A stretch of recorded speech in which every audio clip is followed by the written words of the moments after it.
was like, oh my god, what the heck is happening? Why is it happening right now?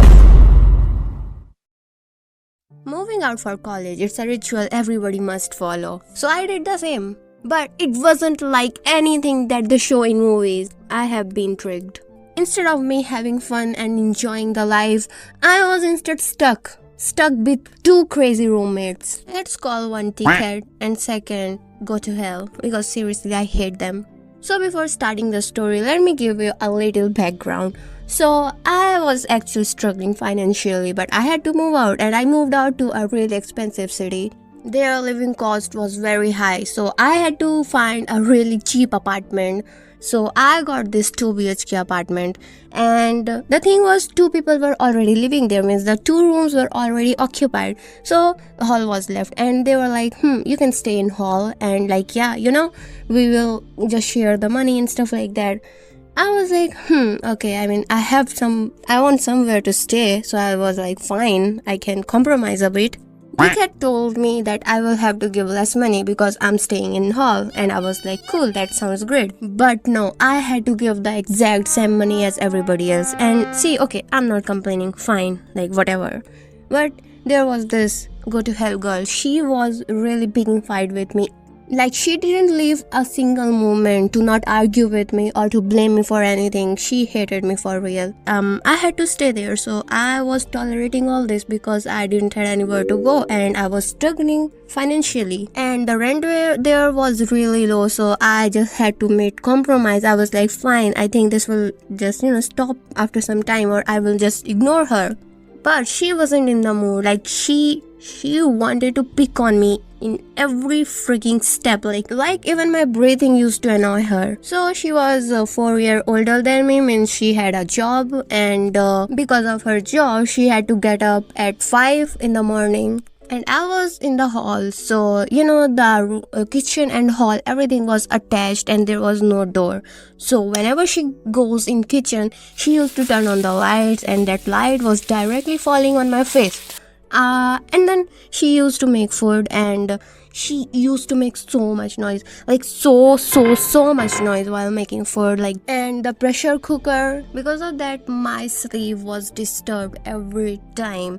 So I told her to maybe just make food in advance or keep it low so that I don't wake up, and just use the flashlight and stuff, because hey, I'm giving the same amount of rent as you, but I am having very inconvenient. So yeah, I told her, and she was like, oh no, I'm not making food at night, it gets cold, I hate cold food and stuff like that. So I was like, fine, what else can I say? But it continued, and she used to make noise every day, and I used to get up every day with her at 5, and I was just laying there trying to sleep, but I just couldn't sleep. I couldn't sleep until she was gone, at 7, and when she used to go, she used to bang the door shut. It was so annoying, but fine, I was in the survival mode. I was like, fine, I have to keep up with this to live here. And because of that, I used to miss my college a lot. I hardly went there, and I started getting really bad migraines. I used to take pills for headache every single day. I told her how this is affecting me and stuff. She didn't really do anything after that. She was like, oh, and stuff. And then she didn't do anything. She continued being the way she is. And I stopped telling her because I knew she didn't care. Well, let's talk about Dickhead. She was 30 and probably the most immature one. So it started when I went home for 2 months.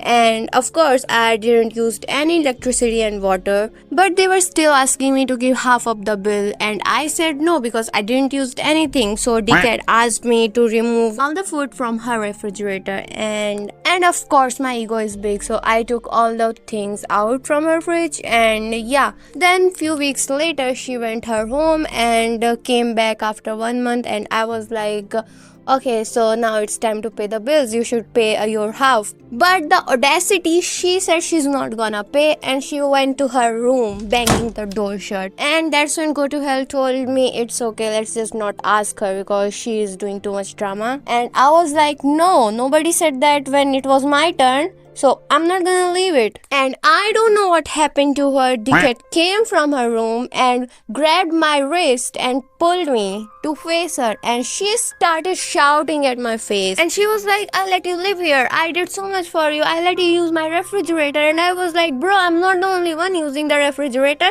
And we are paying the bill for it, the electricity bill. And also, I'm not living here rent free. I am living in a very discomfort, in a very odd place, but I'm still giving the same amount of money and paying with my mental health. So you did nothing for me. Shut up. And she started ripping out the curtain I had put just to, have some privacy. And she started throwing my utensils here and there. And I was like, bro, what the heck are you doing? And that's when she grabbed my hair. And I was like, oh my god, what the heck is happening? Why is it happening right now? I didn't know what to do. I was shaking from inside and out. And that's when Go to Hell decided to, barge in between us and separated us. And so shaken, I started crying. And Go to Hell tried to comfort me, and then she went to Dickhead's room and she comforted her. And that's when I decided that it is too much for me. I cannot live here anymore. And yeah, then I decided to pack my things, and soon after I left. So yeah, that happened. Well, I know this story was too much. There are some more stories that are about to come similar to this, or maybe more bizarre. So yeah, be ready for that. I think I just really want to vent and share my trauma with you all, because I don't know, I just want to yeah, anyways, I will see you all in the next video. Till then, take care. Bye.